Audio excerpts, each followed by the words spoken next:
آج بھی جو باب ہمارے سامنے ہے اس کا عنوان ہے کہ کیا یہ کہہ سکتے ہیں کہ بنی فلاں کی مسجد، یعنی مسجد کو جو اللہ کا گھر ہے کیا غیر اللہ کی طرف منسوب کر سکتے ہیں؟ یہ ہے باب فلاں کی مسجد، جیسے بنی فلاں کا مطلب قبیلہ، یا جیسے بعض نام ہوتے ہیں مسجد بنوانے والے، مسجد کو فنڈ دینے والے، ان کی طرف مسجدوں کی نسبت کی جاتی ہے، یا جیسے مختلف علاقوں کی طرف نسبت کی جاتی ہے، جس علاقے میں مسجد ہوتی ہے۔ ہمارے یہاں شہر کراچی میں ایک پاکستان مسجد بھی ہے، اس طرح دہلی مسجد وغیرہ وغیرہ ایسی مسجدیں ہوتی ہیں۔ جامع مسجد دہلی مشہور ہے انڈیا کی، علاقوں کی طرف نسبت ہوتی ہے۔ یہ روحانی اور بڑی جو شخصیات ہیں ان کی طرف نسبت کرتے ہیں، ان کی نسبت سے بھی مسجدوں کے نام پکارے جاتے ہیں، تو یہ اللہ تعالیٰ کی طرف نسبت کے ساتھ مسجد کا نام رکھا جاتا ہے۔ تو یہ ہے وہ چیز۔ تو یہاں یہ باب باندھا ہے پورا، فرمایا کہ کیا مسجد کو اس طرح منسوب کر سکتے ہیں، حالانکہ مسجد اللہ کا گھر ہے، اور حالانکہ قرآن مجید میں یہ بھی آیا ہے وَأَنَّ الْمَسَاجِدَ لِلَّهِ، کہ مسجدیں سب اللہ کی ہیں۔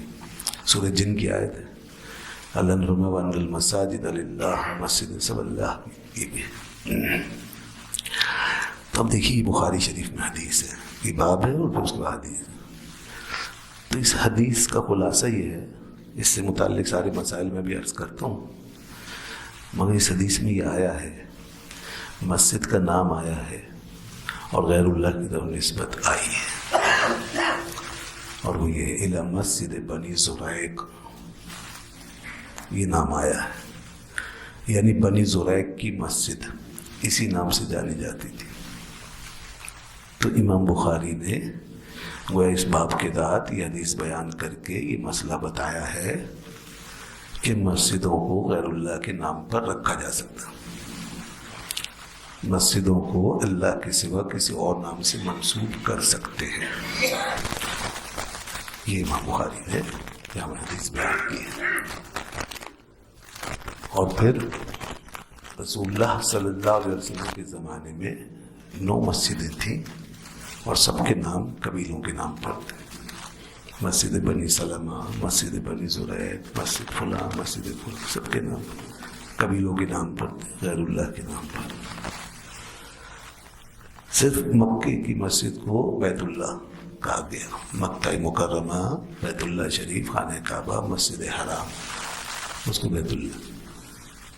اس کے علاوہ جو مسجد نبوی شریف بنی اس کا بھی نام آج تک لوگ مسجد نبوی لیتے ہیں، اور وہ بھی آپ کی طرف نسبت ہوئی، اللہ کی طرف نسبت نہیں بلکہ آپ صلی اللہ علیہ وسلم کی طرف نسبت۔ اسی طرح بہت سی مسجدوں کے نام محمدی مسجد ہے نا، اسی طرح بعض بزرگوں کے نام پہ مسجد ہوتی، مسجد غوث الاعظم، مسجد غریب نواز، اس طرح کی مسجدیں بھی بے شمار ہیں۔ تو پتہ ہی چلا اس حدیث کی روشنی میں، ان سارے واقعات اور ساری مثالوں کی روشنی میں، کہ مسجد کو غیر اللہ کے نام سے منسوب کر سکتے ہیں۔ اگر ہم کہیں کہ نہیں کر سکتے تو پھر تو یہ دورہ رسالت سے لے کر آج تک سب غلط ہوتا رہا، پھر تو خدا نخواستہ ہی کہنا پڑے گا، خود حضور کے زمانے میں، خود آپ کے سامنے۔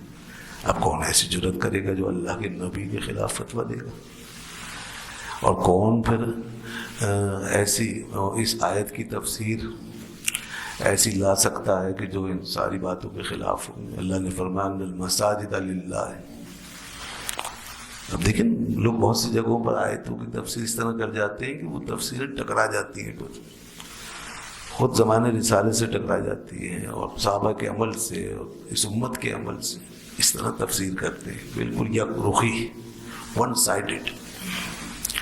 ان المساجد للہ بالکل صحیح ہے، قرآن پاک ہے کہ ساری مسجدیں اللہ کی ہیں، لیکن کیا اللہ نے مسجدوں کے نام رکھنے سے روک دیا؟ کیا اس کا یہ مطلب ہے کہ اب کسی کی طرف بھی مسجد کی نسبت مت کرنا؟ اب بس جو مسجد بھی بناؤ اس کو میرے نام سے منسوب کرنا، کیا یہ مطلب؟ نہیں، یہ مطلب اگر یہ مطلب ہوتا تو پھر زبان رسالت سے اب تک ایسا نہ ہو رہا ہوتا، اور ساری امت پھر یہی مطلب سمجھ رہی ہوتی.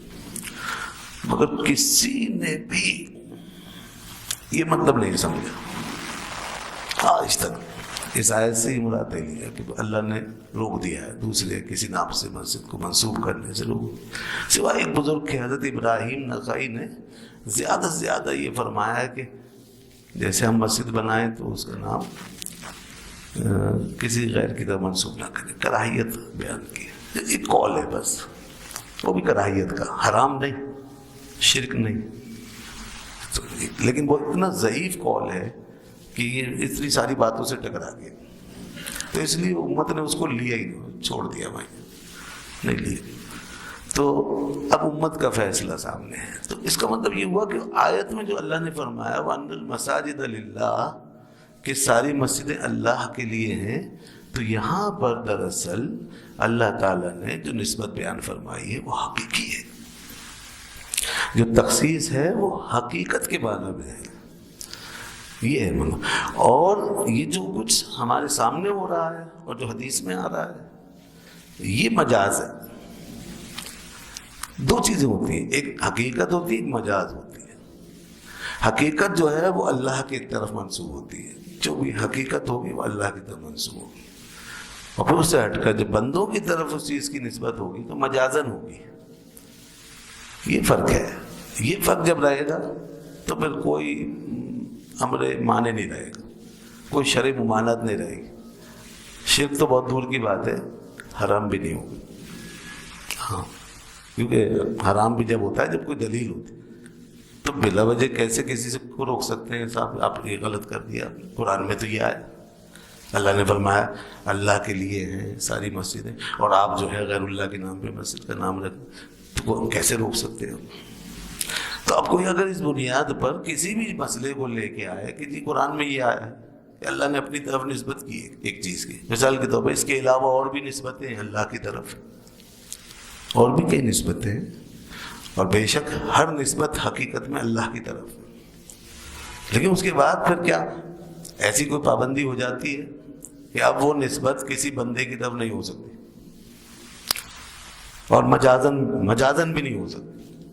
حقیقت میں کرنا تو شرک ہوگا، لازمی سی بات ہے، لیکن مجازن بھی نہیں ہو سکتی. تو کیا اس قسم کی کوئی بات نکالی جا سکتی ہے قرآن سے اور اس طرح کہا جا سکتا ہے؟ نہیں، جب تک کہ ہمیں مجازن نسبت کرنے سے بھی روک نہ دیا گیا. ہاں، اگر ہمیں مجازن نسبت کرنے سے بھی روک دیا ہے تو پھر مجازن بھی نسبت نہیں کر سکتے. اور وہ صرف ایک ہی چیز ہے جس کی نسبت بندے کی طرف نہیں ہو سکتی، مجازن بھی نہیں ہو سکتی. حقیقتاً تو ہے، تصور ہی نہیں ہے، مجازن بھی نہیں ہو سکتی. اور وہ کیا؟ عبادت کی نسبت. عبادت صرف اللہ کی ہے، بس اس میں ایک ہی چیز ہے، حقیقت. اس میں مجازن بھی یہ نہیں کہہ سکتے کہ میں بندے کی عبادت کر رہا ہوں یا فلاں چیز کی عبادت کر رہا ہوں، نہیں کہہ سکتے. تو عبادت جو ہے نا اس کی نسبت کسی کی طرف نہیں ہو سکتی سوائے اللہ. اس کے علاوہ قرآن میں جتنی بھی نسبتیں ہیں اللہ کی طرف، ان میں دونوں پہلو، حقیقت کا بھی، مجاز کا بھی. یہ مسئلہ بہت اہم ہے، سمجھ لیجئے، تاکہ یہ شرک کا جو ہے نا ہر جگہ شور، میں بارہا اس کے بارے میں عرض کرتا رہتا ہوں، اس میں ذہن کلیئر ہونے چاہیے. یہ بہت بڑا مسئلہ ہے، شرک کی بات بہت بڑا مسئلہ ہے. مطلب ایک شخص جب شرک کی سے منسوب ہوگا تو اس کا مطلب وہ مسلم سوسائٹی سے نکل گیا، وہ ہندو یا عیسائی یا کسی ایسی کمیونٹی میں چلا گیا. یہ تو بہت بڑا مسئلہ ہے. کسی کو اٹھا کے یہاں سے پھینک دینا، نکال کے کسی پورے قوم کو، لوگوں کو، مسجدوں کو، بہت سارے دین کے کام کو اٹھا کے ہندوؤں کے کیمپ میں ڈال دینا، عیسائیوں کے، مشرکوں کے. تو یہ تو بہت بڑا فتویٰ ہے.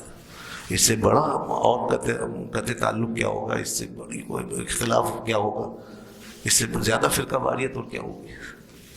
دیکھیں نا آپ اس کے اثرات کہاں تک جاتے ہیں. پھر تو یہ سمجھ لیجیے کہ شرک جو سمجھا جاتا ہے کہ بس کوئی بھی نسبت جو اللہ کی طرف ہوتی ہوئی دیکھی، بس اگر وہ بندے کی طرف کی گئی تو شرک، یہ سمجھا جاتا ہے۔ اب یہاں اسی مسئلے سے ہم آگے بڑھ رہے ہیں، مساجد کے حوالے سے بالکل واضح طور پہ اللہ تعالیٰ نے فرمایا ان المساجد للہ، مسجدیں سب اللہ کی ہیں، اس کے باوجود بندوں کی طرف مسجد کی نسبت ہے، حدیث میں بھی آ گیا، دلیلیں موجود ہیں، ٹھیک ہے، تو پتہ چلا کہ اس میں بھی حقیقت و مجاز۔ اسی طریقے سے اب عبادت کو چھوڑ دیں، بس عبادت جو ہے وہ صرف اللہ کے ساتھ خاص ہے، حقیقتاً اللہ ہی کے لیے ہے، اس میں مجاز کوئی چیز نہیں ہے۔ اس کے علاوہ اب جتنی بھی نسبتیں، مثال کے طور پر اطاعت ہے، اطاعت ہے اللہ کی بھی ہے اور بندے کی بھی ہے، بندے کی بھی ہے، خود اللہ نے حکم دیا، اللہ کے رسول کی بھی اطاعت ہے۔ تو اب کیا اس میں یہ کہیں گے کہ جیسے کہ اللہ کی اطاعت ہے معبود سمجھ کر، ایسے ہی بندے کی اطاعت ہے معبود سمجھ کر؟ نہیں، اللہ کی اطاعت کا مطلب اور ہے، رسول کی اطاعت کا یا کسی اور کی اطاعت کا مطلب اور ہے، معبود سمجھ کے نہیں، کیونکہ معبود سمجھ کے جب اطاعت کی گئی تو وہ عبادت، اور اس مفہوم میں کسی اور کی گنجائش نہیں نکل سکتی۔ اسی طریقے سے عزت، عزت، شان، اللہ نے بار بار فرمایا میرے لیے ان العزت للہ جمیعا، بلکہ جمیعا کا لفظ استعمال کر کے فرمایا بے شک ساری عزت اللہ کے لیے ہے۔ اب دیکھیے عزت اللہ کے لیے ہے تو یہ حقیقت کے مفہوم میں ہے، یعنی معبود ہونے کی حیثیت سے، الہ ہونے کی حیثیت سے، بذات۔ اچھا اس کے بعد کیا اب لوگوں کے لیے بھی عزت ہو سکتی ہے، یا بندوں کو بھی عزت دے سکتے ہیں؟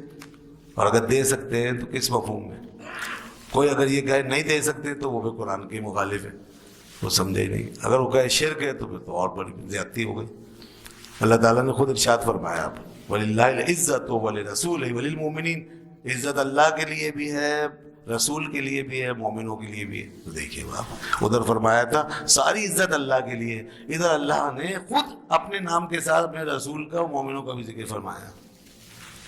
اس سے کیا پتہ چلا کہ جو اللہ کے لیے عزت ہے وہ حقیقت ہے، اور جو بندوں کے لیے عزت ہے وہ مجاز ہے۔ اسی طریقے سے اللہ تعالیٰ اپنا ذکر فرماتا ہے کہ وہ ہمارا مولا ہے، مولانا جو کہتے ہیں، ہمارا مولا ہے نہیں، تو اللہ ہمارا مولا، فإن اللہ هو مولاکم، بس بے شک اللہ تمہارا مولا ہے۔ یہ بات بالکل ٹھیک قرآن پاک میں آ گئی، اللہ تعالیٰ نے اپنے لیے مولا کا لفظ استعمال فرمایا۔ لیکن اگر بندے کو بھی مولا کہا جائے تو کیا یہ شرک ہوگا، یا اس کے اندر مجاز ماننا پڑے گا؟ تو شرک نہیں ہے، مجاز ہے۔ جو اللہ نے اپنے لیے فرمایا وہ حقیقت ہے، اور بندے کے لیے تو اللہ تعالیٰ نے خود ارشاد فرمایا کہ بے شک تمہارا مولا، فإن اللہ هو مولاکم وجبریل وصالح المؤمنین، آگے خود ارشاد فرمایا جبریل بھی تمہارے مولا ہیں، اور جتنے نیک لوگ ہیں نا وہ سب تمہارے مولا ہیں۔ اور حدیث میں آیا من کنت مولا فعلی مولا، جس کا میں مولا ہوں علی بھی اس کے مولا ہے۔ اب دیکھیے قرآن نے مولا اللہ کے لیے ارشاد فرمایا تھا، لیکن ساتھ میں دوسری جگہ قرآن نے ہی یہ بتایا، اور پھر حدیث میں بھی آیا کہ دوسرے بھی لوگ مولا کہے جا سکتے ہیں۔ تو فرق وہی رکھنا پڑے گا کہ اللہ کے لیے حقیقت کے معنی میں اور بندوں کے لیے مجاز۔ اسی طریقے سے تمام چیزیں دیکھتے جائیں، مدد ہے، اعانت ہے، نصرت ہے، اس کی صفات ہیں، صفات کا بیان، جیسے اس کی صفات کے لیے جو الفاظ ہیں، اس کی صفات کے لیے جو بیان ہے، جب اس سے منسوب ہوتا ہے تو وہ حقیقت ہے، اور وہی صفات جب بندوں کے لیے بیان کی جاتی ہیں، یا وہی الفاظ بندوں کے لیے بولے جاتے ہیں تو وہ مجاز ہے۔ مثال کے طور پر اللہ تعالیٰ سمیع ہے، بصیر ہے، قرآن میں جگہ جگہ ہے سمیع اور بصیر، پھر بندے کے لیے بھی فرمایا وجعلناہ سمیعا بصیرا، ہم نے اس بندے کو سمیع بنایا اور بصیر بنایا۔ اور یہ آگے وہ اس کو کسی نے بنایا نہیں، وہ بذات ہے، وہ حقیقی ہے، اور بندہ جو سمیع و بصیر ہے تو اس کے بنانے سے یہ مجاز ہے۔ تو فرق سمجھ رہے ہیں نا آپ؟ یہ فرق ہر جگہ رہے گا. بس ایک چیز ہے جس میں مجاز نہیں ہے، میں نے پہلے بتا دیا، عبادت. عبادت صرف اللہ کی. اس لیے قرآن میں بھی اور احادیث میں بھی کہیں ایسا نہیں آیا کہ میری بھی عبادت کرو، میرے رسول کی بھی عبادت کرو، نہیں ایسا. حتیٰ کہ اس کا بھی فرق کرنا پڑے گا جو آدم علیہ السلام کو سجدے کا حکم دیا تھا. یہ قرآن میں یہ ہے کہ فرشتوں سے کہا تھا وَإِذْ قُلْنَا لِلْمَلَائِكَةِ اسْجُدُوا لِآدَمَ، ہم نے فرشتوں سے کہا سجدہ کرو آدم. اور اسی طرح یہ بھی ہے کہ یوسف علیہ السلام کو سجدہ کیا ان کے گھر والوں نے، ان کے بھائیوں نے، ماں باپ نے، فَخَرُّوا لَهُ سُجَّدًا، ان کے لیے سجدے میں گر گئے. یہ بھی ہے قرآن. تو اب یہ سجدہ جو ہے یہ بھی عبادت نہیں ہے کہ کوئی مجازن یہ ماننا شروع کر دے جی مجازن عبادت اور مجازن عبادت کروائی گئی. نہیں، یہ سجدہ اب ہمیں تقسیم کرنا پڑے گی سجدے کی بھی، کہ جو سجدہ اللہ کے لیے ہے وہ عبادت ہے اور وہ سجدہ اسی کے ساتھ خاص ہے. اور جو سجدہ یہاں پہلے امتوں میں ہوا، آدم علیہ السلام کو ہوا، یوسف علیہ السلام کو ہوا، یہ سجدہ سجدہ تعظیمی ہے، یہ عبادت نہیں. تو یہ فرق ہو گیا. لیکن اب اس امت میں، اب جیسے کہ میں نے کہا تھا نا، کہیں مجاز سے اگر روک دیا گیا حدیث میں دین نے تو وہاں رک جائیں گے. اب مثال کے طور پر یہاں یہ تعظیم جو ہے یہ ممنوع ہو گئی. ہمارے دین میں، اس شریعت میں سجدہ تعظیم کا بھی حرام ہے. تو جہاں روک دیا ہے شریعت نے مجاز، بندے کے لیے مجاز اختیار کرنے سے کسی عمل کی صورت میں یا کسی بھی صورت میں، تو وہاں اگر روکا گیا ہے تو رک جائیں گے. نہیں روکا گیا ہے تو پھر ہمیں قرآن و حدیث سے صاف نظر آ رہا ہے کہ ایک نسبت اللہ کی طرف ہے تو حقیقت ہے، بندے کی طرف ہے مجاز ہے. اور اس میں کوئی حرج نہیں ہے اگر بندے کو مجاز کے طور پر اس نسبت سے منسوخ کیا جائے. بس یہی چیز ہے کہ جو لوگ اللہ کے نبی صلی اللہ علیہ وسلم کے لیے اختیار مانتے ہیں، غیب کی باتیں، غیب کا علم مانتے ہیں، حضور کی شان یا اولیاء کرام کی روحانیتیں، ان کے تصرفات، ان کا مدد کرنا، ان کا روحانی طور پہ تصرف کرنا اور کسی کی فریاد پہ پہنچ جانا، اس طرح کی چیزیں جو مانی جاتی ہیں، عام طور پہ لوگ ان چیزوں کو یہ کہہ کر کے رد کر دیتے ہیں نہیں بھئی یہ تو صرف خدا کی شان ہے. یہ سب اللہ تعالیٰ نے اپنے لیے بیان فرمایا ہے، یہ بندے کو نہیں دے سکتے. یہ چیزیں بندے کے لیے اگر مان لیں گے نفع نقصان کا اختیار وغیرہ وغیرہ تو یہ شرک ہو جائے گا. ہم ان سے یہ کہتے ہیں کہ پہلے تو یہ بتاؤ کہ بندے کے لیے اس چیز کو ماننے سے کہیں روکا کہ کہیں قرآن حدیث میں یہ آیا ہے کہ یہ شرک ہے اور کہیں روکا گیا ہے کہ ہاں یہ غلط ہے، یہ شرک ہے، ایسا نہ کرو.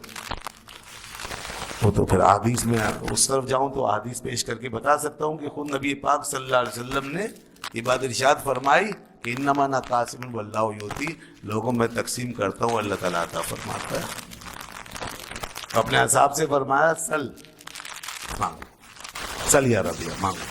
ایک صحابی تھے، حضور سے پوچھ، ترمذی شریف کی حدیث ہے، انہوں نے کیا مانگا؟ اسألک مرافقتک فی الجنہ، میں آپ سے جنت میں آپ کی رفاقت مانگتا ہوں. اب یہ چیز دیکھیے کہ بندے کے اختیار میں. اب لوگ کہتے ہیں یہ اللہ کا اختیار ہے، جنت دینا اور آخرت کی نعمتیں بانٹنا یہ صرف اللہ کا اختیار ہے، قرآن میں اللہ کی طرف نسبت آئی. ہم یہ کہتے ہیں بے شک اللہ کا اختیار ذاتی ہے، اس کی طرف جب نسبت کرتے ہیں تو حقیقی ہے اور بذات ہے، ہمیشہ سے ہے، لامحدود ہے. اس کا بڑا ایک اپنا معنی ہے، کانسیپٹ ہے، پورا ہمارے ذہن میں عقیدہ ہے، وہ اللہ کے بارے میں پورا ایک کانسیپٹ ہے. یہ سب چیزیں اس کے اندر موجود ہیں، ساری ڈائمینشنز کے ساتھ ہے. حقیقی ہے، ذاتی ہے اور قدیم ہے، ہمیشہ سے ہے، ہمیشہ رہے گا، کسی کا محتاج نہیں ہے، لامحدود ہے، اپنی مرضی کا مالک ہے. اور بندے کے لیے جو کچھ ہے وہ مجاز ہے. مجاز کا مطلب کیا ہوگا؟ اسی کے مقابلے میں محدود، اللہ کی عطا سے ہے، اللہ نے جتنا دیا اتنا ہے اور اللہ کی مرضی سے، اس کے اذن سے. یہ سب مطلب اللہ کی محتاجی کے ساتھ. اور حادث ہے، ہمیشہ سے نہیں، یہ جب اللہ نے پیدا کیا اس کے بعد ہے. تو بہت فرق ہو گیا، اسی لیے شرک نہیں ہو سکتا. تو یہ چیزیں ہر جگہ ذہن میں رکھیں، یہ فرق سامنے رکھیں ہمیشہ کہ خدا پاک کی طرف جب نسبت ہوگی تو حقیقت کے معنی میں ہوگی، بندے کی طرف نسبت ہوگی تو مجاز کے معنی میں ہوگی۔ بس یہاں بھی یہی بات ہے، ان المساجد للہ، ساری مسجدیں اللہ کے لیے۔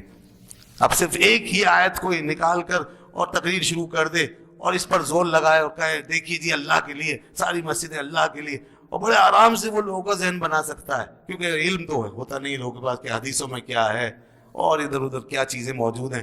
لوگ اتنا آگے نہیں جاتے دین کے معاملات میں، لوگوں کے آج کل اتنی اسٹڈی نہیں، تو بڑے آرام سے کوئی ایک صاحب جو کھڑے ہو کے ایک آیت پر ساری عمارت کھڑی کر دیں گے اور وہ ثابت کر دیں گے مسجد اللہ کے لیے، لہٰذا جتنے غیر اللہ کے نام پہ مسجدیں، جتنے نام رکھے جا رہے ہیں سب شرک ہیں، قرآن نے کہا ہے کہ مسجد اللہ کے لیے، لہٰذا سب شرک ہے، تو لوگ مان لیں گے آرام سے۔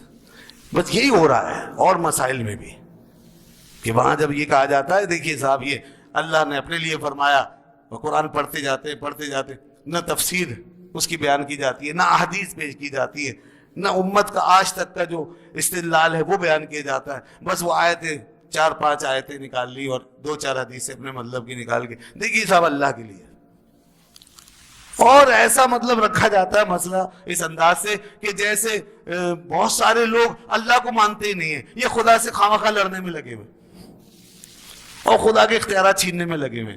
اللہ فرما رہا ہے میرے لیے، وہ کہتے نہیں ہمارے لیے، اس طرح کا تاثر دیا جاتا ہے۔ نعوذ باللہ من ذالک، کوئی مسلمان ایسا سوچ ہی نہیں سکتا، مگر اس طرح کی تبلیغ ہوتی رہتی ہے اور ذہن بنتے رہتے ہیں، تو یہ بڑا عجیب و غریب معاملہ ہے، اس لیے ذرا اس پہ توجہ دینے کی ضرورت ہے اور پورے تمام تر حوالوں کے ساتھ بات کو سمجھا جائے، تفصیلات کے ساتھ۔ آپ جو درس میں مستقل بیٹھ رہے ہیں تو انشاءاللہ ایسی کئی چیزیں آتی رہیں گی تو ذہن کلیئر ہوں گے اور آپ کو معلوم ہوگا کہ دین میں اور کیا کیا چیزیں ہیں اور کیسے مسائل ہیں۔ اب یہاں ایک مسئلہ بالکل اس مسئلے کے حوالے سے کئی مسئلے کلیئر ہو گئے کہ مسجد بنی فلاں کہہ سکتے ہیں،